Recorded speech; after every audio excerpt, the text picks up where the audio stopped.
restrain their patients, with some even using cages. Praying away their problems. These worshippers at Mount Horeb Prayer Camp believe they are possessed by the devil and are in need of deliverance. Because of a lack of psychiatrists in Ghana, desperate families pay prayer camps to treat their mentally ill relatives. Backstage is a different story. The most vulnerable live here in these basic shelters, chained to the walls and the floor. This is how they treat people like us. They think we are mad or something. The government outlawed chaining last year, but the leader of this church says the change must be done slowly. We are gradually going away from it, but it's not easy because we don't have the facilities to confine them. And the moment we stop what we are doing, you see a whole lot of mental people walking on the streets of Ghana.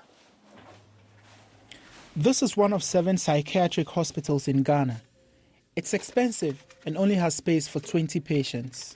The owner believes you don't need any form of restraint. Chaining is wrong. A lot of the times what you find out is that the aggression, the violence is actually from anger, from being violated, etc. That violation doesn't just include chaining. We had been told that this prayer camp in the town of Edumfa is using cages to beat the ban on chains. I visited the camp with a secret camera. A member of staff told me how they deal with difficult patients.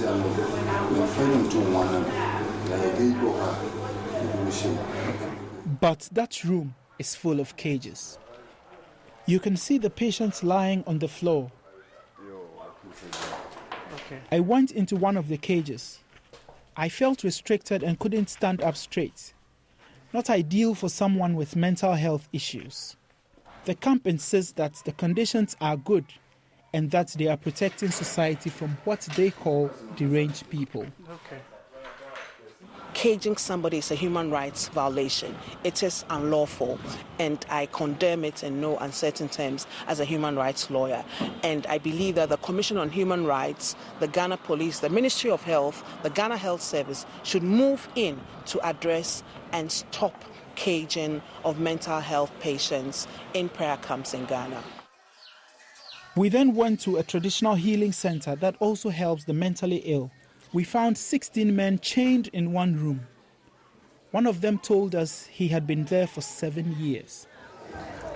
Government is trying to enforce its ban on the use of chains, but for centers like this, it is too expensive to build rooms for each patient. They claim chaining is the only option. Chaining is banned, and we are taking steps to make sure we go around the country to enforce the ban.